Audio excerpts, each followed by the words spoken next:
We'll begin by refreshing memories as to what went before.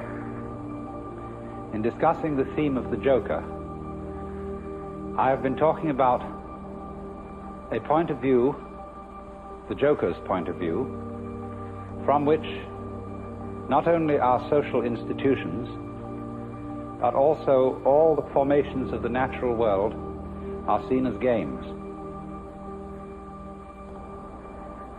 Be careful of the word game. It doesn't mean as trivialities, because when we say it's just a game, this often means it is just trivial. There can be important games, as when we play the piano or musical instruments. We are not necessarily doing something frivolous, but we are playing. And there is something in the nature of all play that is not serious, but at the same time may be sincere. And I tried to give you the picture of the multiplicity of natural forms on the one hand, and of human social institutions, and all the things that we do and consider important and busy ourselves with as human beings. I tried to give you the point of view from which these can be seen as games, as things being done, as it were, simply for themselves, and not for some ulterior motive. And therefore, these games are in a way best played when they are played as games. Although it's really all right for people to take them seriously, except that they are a little bit deprived. They're missing something. And so when the Joker sees a person taking his life seriously and regarding himself as extremely important, there is something a little bit funny about it, and he is inclined to get the giggles. And it's all he knows, that the very intensity of seriousness with which the individuals concerned are taking these games will be a kind of foil for the subsequent bursting into laughter when he sees that it wasn't serious after all. You see that? You might say there are these classes of people. There are the very far out people and the very far in people. Now, ordinarily we say someone's very far out when they are oddballs, when they are exceedingly unconventional. But I want you to turn the picture round and look as a conventional person. Look at a square as a person who's very far out. That is to say, he is so involved in the seriousness of the game he is playing that he is lost. He doesn't know where he started from, and he thinks he's there. But he's completely lost, because he is actually under the cover of his assurance, of his status, of his position in society. He's really a very anxious person. I said a lot yesterday about the way in which our society shows anxiety because it cannot permit the existence of people who don't belong. And it cannot really permit the criticism of laughter. It cannot permit the presence of the old-fashioned court jester, because these people are so far out.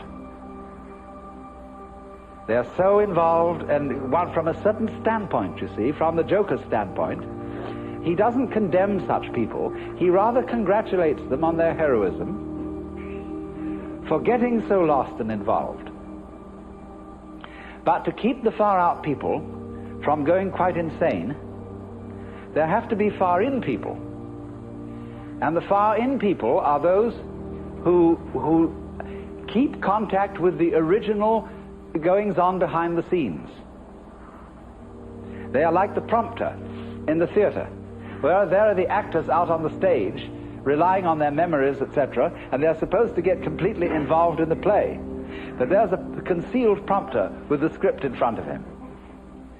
And he is the connection of the actor on the stage with the green room behind the stage.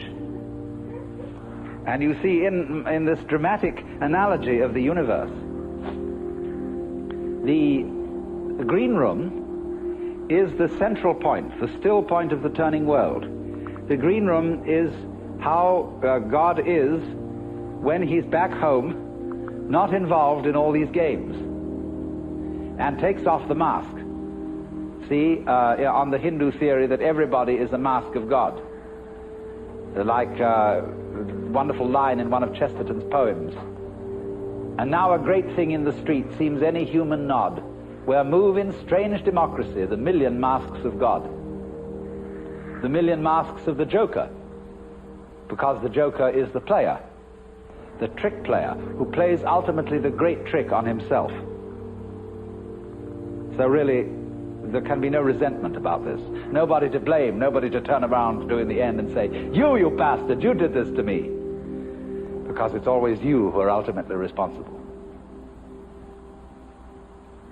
So, this prompter, you see, keeps the actor on the stage in touch with the green room. And so there are certain people in the world who might be a kind of a priesthood sometimes, although priesthoods are apt to become corrupt and square. But a kind of people in the know. There always has to be somebody around in the know, so that, as it were, the wheel of society and of existence, the wheel of the squirrel cage, the wheel of the rat race, can have an axle firmly planted. And at the center then there have to be the far-in people. So this is the domain of jokers. Now, having developed that side of the joker, the person who sees through the social institutions as games, I went on in the second session to discuss another aspect of the joker as the sly man, in comparison with the monk, the fakir, and the yogi, who undertake, all those three, undertake in certain different ways disciplines which have the intent of releasing them from their karma. The individual, in other words, challenges his involvement, his attachments, his limitations, his finitude, and endeavors to overcome it. But in each of these three cases, the individual involved stirs up an immense opposition, because he serves notice upon the devil, or shall we say upon his karmic creditors, that he is about to leave town. And so all the creditors come rushing to the door. All his past sins catch up with him. And the devil lays his temptations in the way all the more thoroughly. So that the sly man is the one who, when he is going to leave town, does so instantaneously without any prior announcement. And so in this way there is, shall we say, a cunning manner of becoming a Buddha, and that is to become one instantly, without any preparation or warning whatsoever. This is why Zen is called the sudden school, and why Satori is a sudden awakening. Because it has to be done without the slightest warning. Now, but then I pointed out that the moment you have any idea about doing this, you've already ceased to be sudden. That is to say, the moment you seek for some spiritual attainment, which is becoming a Buddha, becoming awakened, becoming released, getting in there, you've already served notice upon your creditors. So that somehow or other you find that you have to do it without intending to do it. And that is a double bind. which you impose upon yourself when you say, I must find a way of doing this spontaneously. That's the old basic double bind. You must be spontaneous. You are commanded, or you command yourself to do something which is acceptable only if it happens spontaneously. Then you think about that and say, well, what a fix that is. Here am I saying, I must be surprised, and I'm going to lay plans to surprise myself. So by going through this, you discover naturally that can't be done. You can't surprise yourself on purpose. Yet that's what you have to do. So what about it? You come to a state of total paralysis. You're stuck.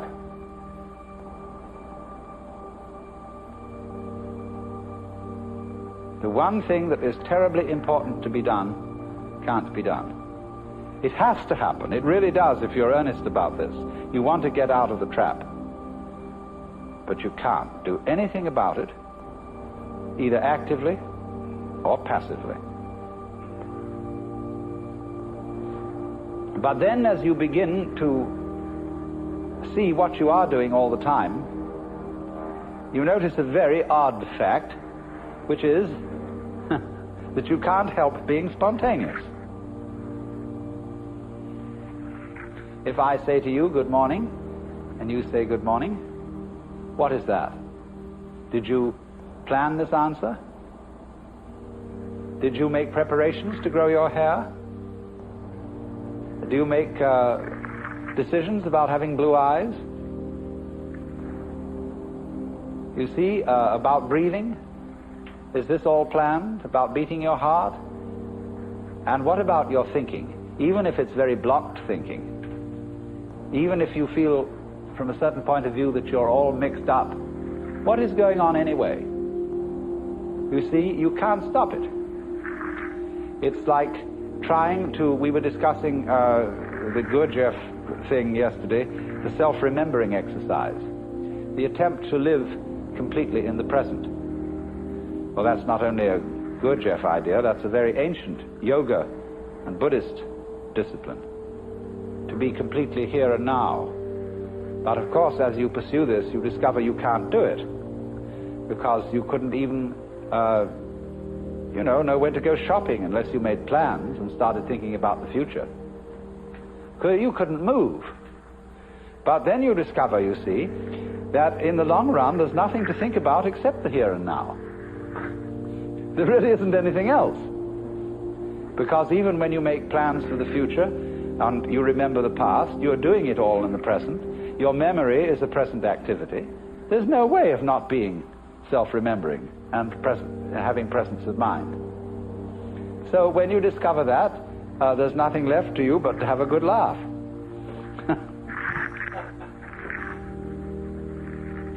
Well, now, I want to develop to a greater extent something I only touched on yesterday afternoon when we were discussing anxiety and laughter and the relationship between the two. I suggested that anxiety and laughter are really the same phenomenon, but seen from different points of view. As we all know, we can have shudders of horror and shudders of delight, tears of grief and tears of joy. And it's the same shudders and the same tears in either case, but they have a completely different meaning. Now, life is a matter of oscillation. Life is vibration. It's the whole time and all the way through. The question is, how are you going to interpret that? Is it tremble, tremble, tremble, or is it laugh, laugh, laugh? That's the great thing. And sometimes it's one, and sometimes it's the other. So that the whole thing of the Joker is he comes into being, as it were, at the point when the anxiety interpretation of the trembling becomes the laughing interpretation. We were talking about monks who had skulls in their cells to remind them of mortality. And we think a grim thing. The skull is a grim thing. But Chesterton had the poem about the skull. Chattering finch and waterfly are not merrier than I. Here among the flowers I lie, laughing everlastingly. No, I may not tell the best. Surely, friends, I might have guessed death was but the good king's jest. It was hid so carefully. So you can see the skull not as a grim thing, but as a laughing thing. It's all that's left of a human being. And all the surface is peeled off, and nothing but this beautiful bone remains. It laughs.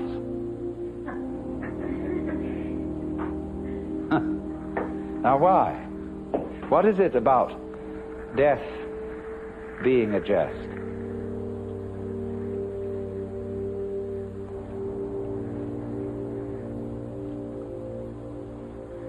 We discussed the problem of the zebra. You remember whether a zebra is a yellow horse with black stripes or a black horse with yellow stripes. And of course, you can see it either way. And you can argue till all is blue about which side is right. And let's suppose that a black horse is a horse of ill omen, even though striped with yellow. And a yellow horse, a horse of joy and good omen, even though striped with black. This is our eternal problem. We are in the state of egocentric consciousness, firmly convinced that death is a threat.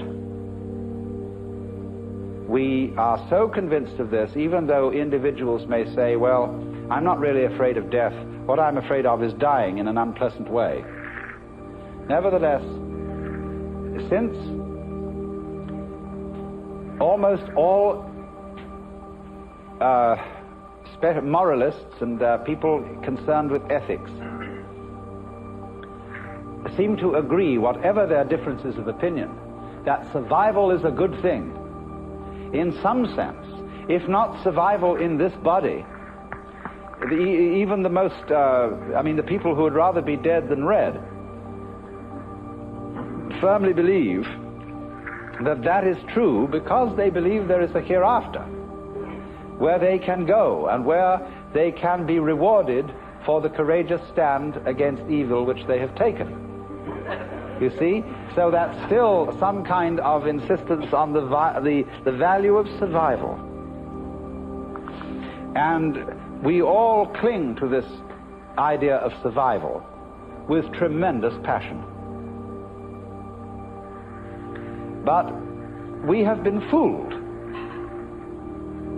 because survival is an important ideal only so long as you have bothering you the bugbear of death, that the world might stop altogether, and that your death, so far as you are concerned, is curtains forever. And that is really the bogey. You see, that's all very well to rationalize and say, no, it's not death I'm afraid of, it's the pains of death. But if you think about it deeply, there are several stages in thinking about it deeply. The first stage is the real horrors of endless night, of the futility, of the whole conception that one's own life, or indeed the whole life of the cosmos, might be nothing but a flash, and beyond that, nothing. Nothing, nothing, in all directions. When, for example, we think of the physicist's idea that the universe is running down, that all energy is seeking a stable state. Supposing, for example, to give an illustration of what they mean, I have a jar of black pepper and a jar of salt, and I pour them together into another jar, and I can see the white salt and the black pepper fairly well delineated. Then I start shaking the jar, and slowly, slowly, slowly the black and the white disappear into a gray. That can never be sorted out again into black and white. In this sort of way, as things go on, the universe, they say, it tends to attain a stable state, to run down, run down, run down, until that's the end. And nobody knows how it could possibly start all over again.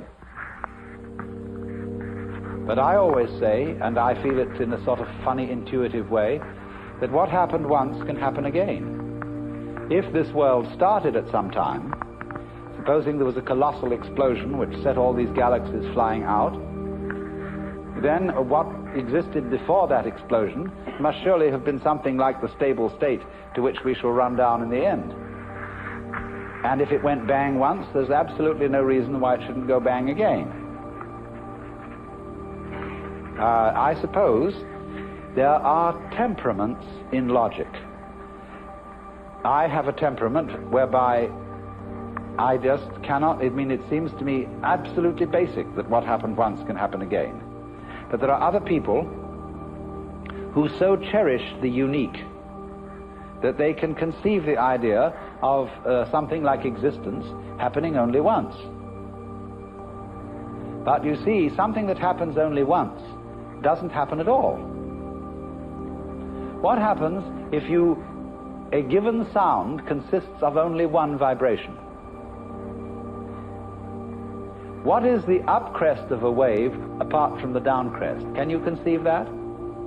That's the same koan as what is the sound of one hand.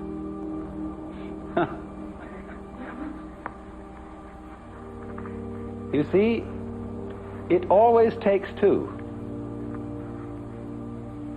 You can't have a purely left-sided person. Imagine. So, in this way, just as you can't have just one vibration, I mean, it's like the saying, the greatest strength of mind is to eat one peanut. and so it can hardly be done. So there isn't just one vibration. And a dit but no da sort of thing. You have to have it do more. So in just the same way, when you magnify this principle, there isn't just one cosmos, or one big explosion that starts and stops. All stopping implies starting. Someone just wrote to me, we haven't parted because we never met.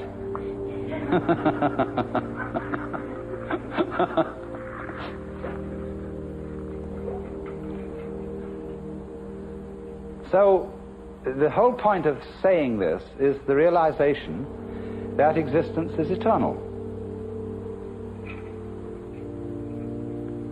The going out of existence implies the coming in. And St. Thomas had some points here when he said, there could never have been a time when there was not being, because if there had been a time when there was nothing in nothing to produce something. But he didn't quite have the point, because what he didn't see was that nothing is productive in the sense that you can't have nothing without something. They go together. And all this thing is an argument, again, about whether the zebra is yellow striped black or black striped yellow. And what we see is that the black and the yellow, the darkness and the light,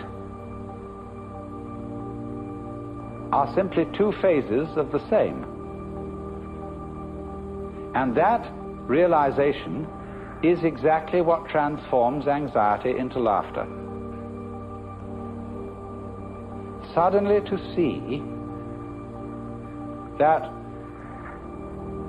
you just, after all this anxiety, that you don't have anything to worry about.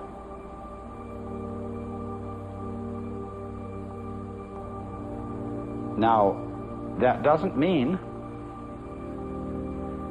that there will not in our future lie some extremely painful experiences, or experiences that we would ordinarily interpret as horribly painful.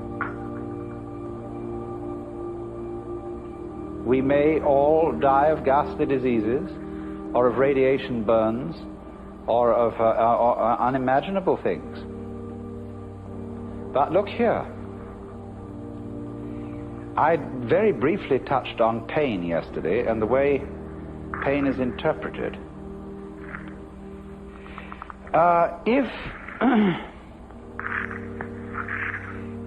If you interpret pain as something that is destroying you and is going in the direction of total death,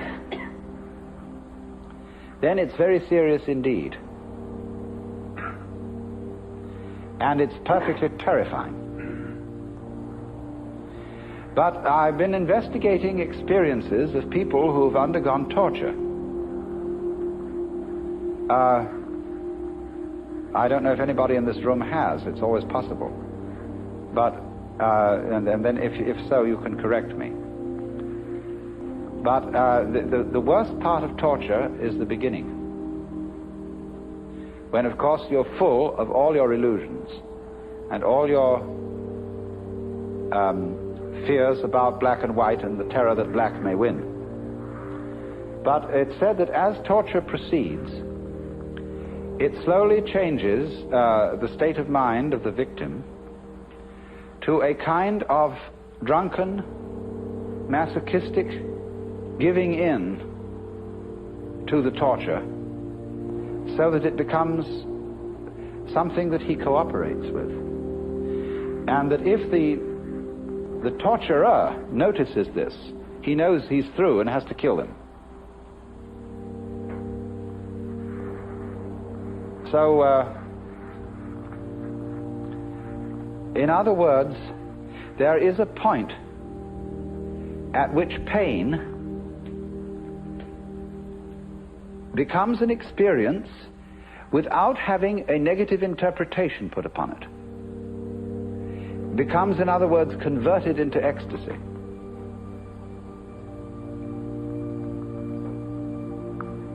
It simply becomes, you see, a way of going through extraordinarily far out sensations which have no meaning. If they have meaning, the meaning of threat, the meaning of death looming at the end, and you know this is the tearing apart and the destruction of you, then you see it is absolutely horrendous. But if it has no meaning at all, just transpose yourself into another dimension to illustrate it, because what the dimension I'm talking about is a very tough one. But let's go back to a simpler one. Let's take sounds. Now, if you lie down and listen to all the goings on in this area, and you will hear planes moving and cars and foghorns and all kinds of crazy sounds, you see, people this way and that, so on. And you can listen to that and find it very interesting, very beautiful. But if someone were to do what John Cage does and put you in a concert hall with the expectation of hearing music, and by having a purely silent playing of the piano, compel you instead to listen to all the sounds going on around you, you would be shocked and feel that some kind of an avant-garde hoax had been perpetrated. You see, it depends on the set, on the way you approach the experience. Now, you can listen to sounds that are ordinarily considered unpleasant in a totally unprejudiced way. You can listen to discordant musical noises and find them extremely interesting if you listen carefully enough.